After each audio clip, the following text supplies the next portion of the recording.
Greetings everyone. Today I will teach you or I will explain you the NCERT exercise question answer of chapter number 1, that is the living world. This chapter comes under the first unit of class 11th biology, that is diversity in the living world. Shall we start?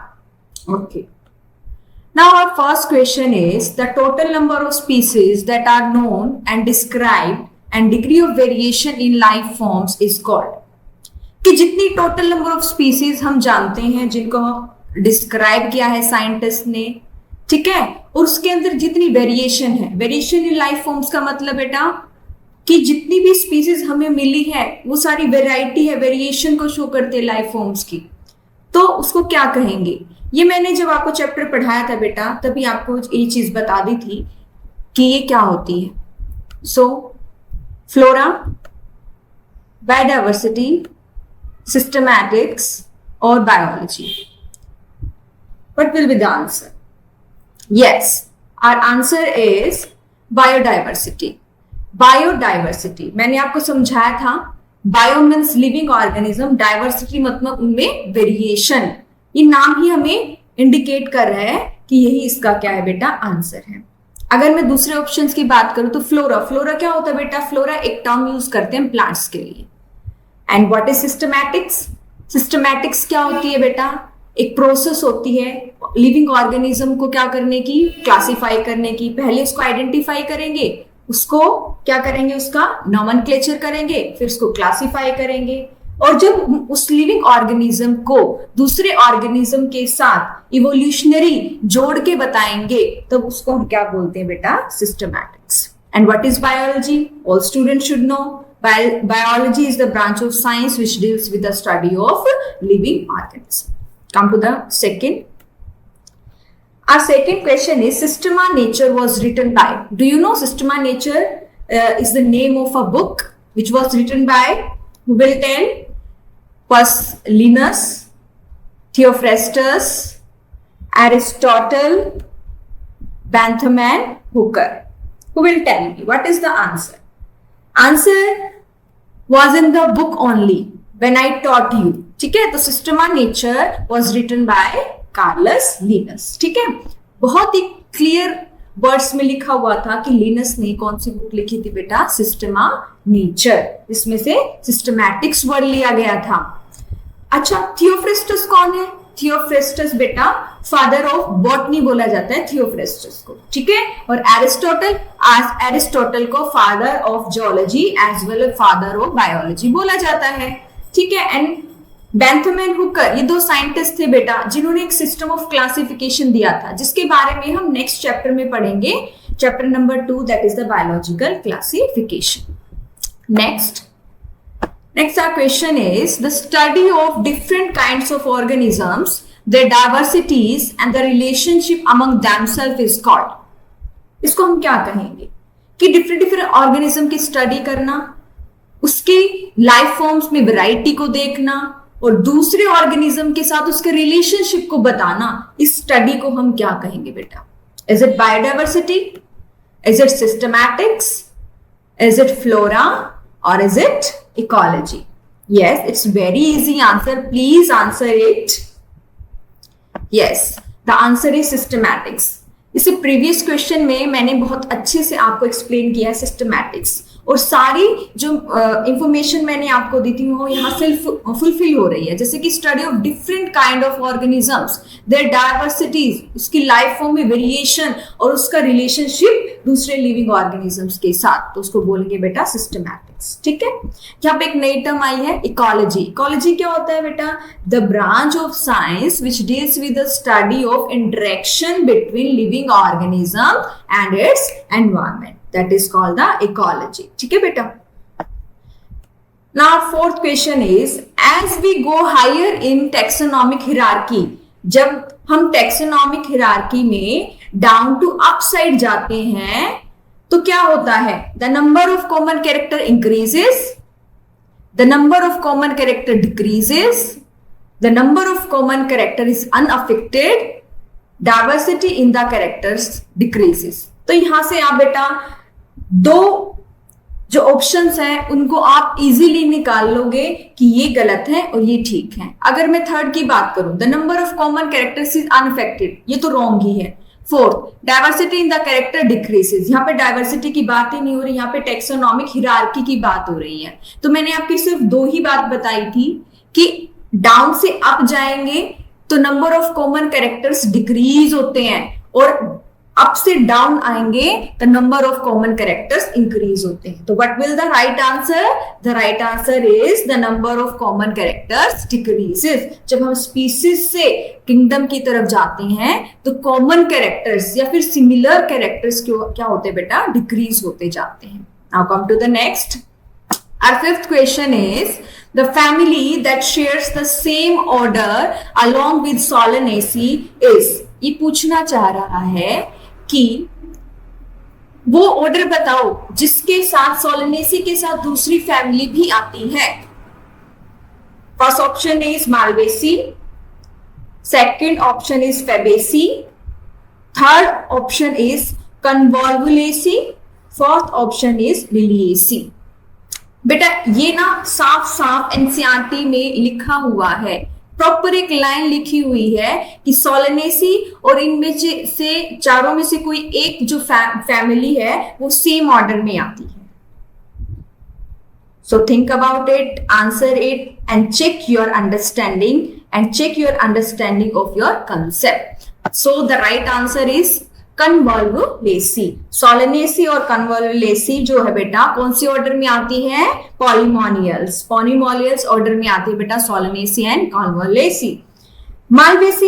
Malvaceae बेटा होते हैं मेलो family होती है जिसके अंदर economic important plants आते हैं। फेबेसी फैमिली है, इसको बेटा लेग्यूम फैमिली बोलते हैं जिसमें लेग्यूमिनस प्लांट्स आते हैं।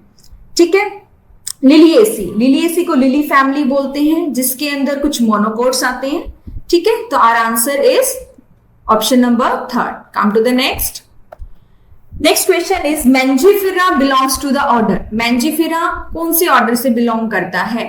मालवेल्स, पॉल्स, सेपेंडेल्स या पॉल्मोनियल्स? कौन से ऑर्डर से बेटा ये क्या करता है? बिलोंग करता है।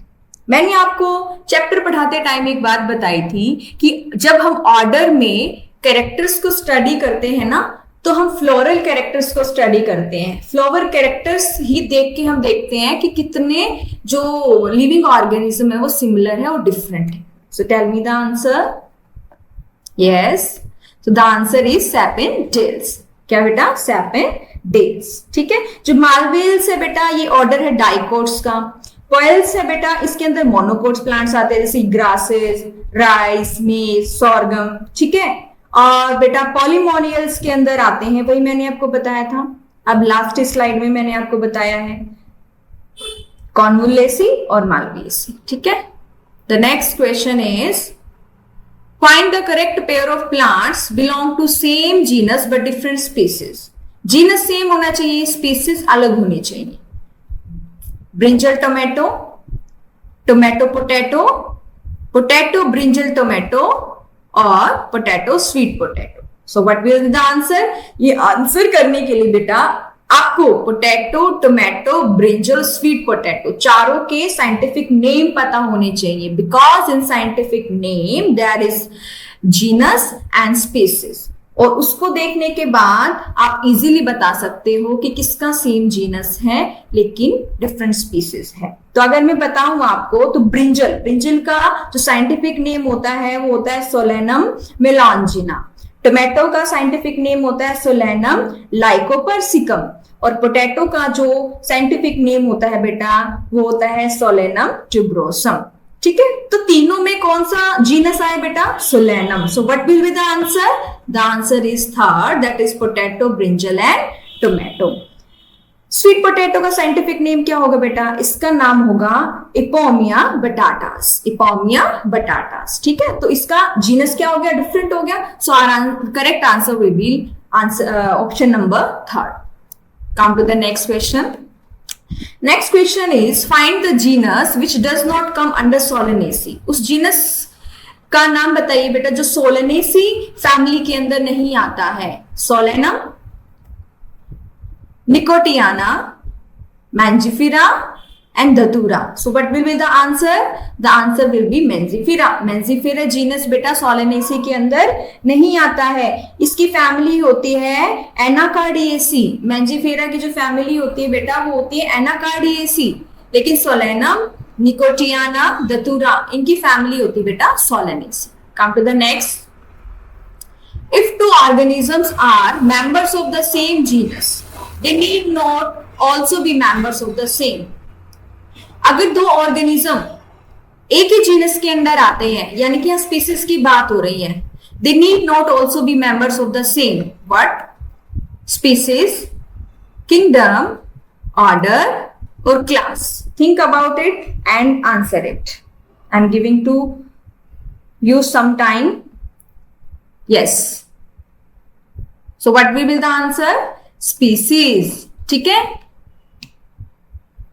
The next question is, in a hierarchical scheme of taxonomic classification, the grouping just below the order is. Order के नीचे वाली आपको grouping का पता लगाना है. Family, genus, phylum, class. Yes, what is the answer? Family. Order के just below क्या आता है बेटा? Family आता है. तो आप अगर आपने टेक्सोनॉमिक हिरार्की को याद कर लिया तो बहुत सारे क्वेश्चन आपके चुटकियों में सॉल्व हो जाएंगे. Come to the next question. Question number 11, that is in a taxonomic hierarchy family is placed between. Family किस किस के बीच में प्लेस्ड होते बेटा? याद कर लो. ठीक है. किंगडम है ना. किंगडम के बाद क्या आता है, उसके बाद क्या आता है, तो पूरी हिरार्की आपको याद होनी चाहिए. किस किस के बीच में आता है? Kingdom and class, class and series, order and genus, or class and genus. So what will be the answer? The answer is order and genus. Order और genus के बीच में क्या आती है बेटा? Family आती है. Our next question is, which of the following statements regarding the universal rules of biological nomenclature is incorrect? मैंने आपको चैप्टर पढ़ाते टाइम 4 रूल्स बताए थे कि हम कैसे नॉमेनक्लेचर करेंगे. तो वो अगर ये आपको याद है तो आप इसको सेकंड्स में क्या करोगे? इसका आंसर कर दोगे. The first is, biological names are either derived from Latin language और are Latinized. Okay. The first word in a biological name represents the genus while the second component denotes the species. Yes. Number 3, both the words in a biological name when handwritten are separately underlined or printed in italics to indicate their Latin origin. बेटा language भी same है, ये तो आपको पता ही होना चाहिए. The specific epithet starts with a capital letter while the generic epithet starts with a small letter. It can be illustrated with example of Mangifera indica. Fourth में कुछ गड़बड़ लग रही है क्योंकि हमने पढ़ा था कि जो जीनस का जो वर्ड का फर्स्ट लेटर होता है वो कैपिटल होता है और स्पेसिफिक एपिथेट का स्मॉल होता है. यहाँ पे उल्टा लिखा हुआ है. तो what will be the answer? The answer number 4. Come to the next question. Question number 13, the emergent properties of tissues are due to. जो टिश्यूज की प्रॉपर्टी है वो किस वजह से होती है? Interaction of constituent tissues, properties of constituent cells, properties of constituent organs, interaction of constituent cells. So what will be the answer? Yes, think about it. Yes, the answer is interaction of constituent cells. सबको पता है बेटा, जब molecules interact करते हैं, cell organs के molecule जब interact करते हैं तो सेल बनती है. ग्रुप ऑफ सेल से टिश्यू बनता है. ठीक है. और जब वो ग्रुप ऑफ सेल्स आपस में इंटरेक्ट करती है तो टिश्यू की एक प्रॉपर्टी उभर कर आती है. So answer is interaction of constituent cells. Properties of constituent cells इसलिए नहीं होगा बेटा, अगर उनकी प्रॉपर्टी है लेकिन वो आपस में इंटरेक्ट ही नहीं कर रहे हैं तो वो फंक्शनेबल ही नहीं होंगे. So right answer is answer number 4, that is interaction of constituent cells. Now come to the next question. Choose the correct expression. आपको 4 ऑप्शन दिए जाएंगे, इसमें से करेक्ट वन को आपको चूज करना है. Number 1 is a group of related genera called family.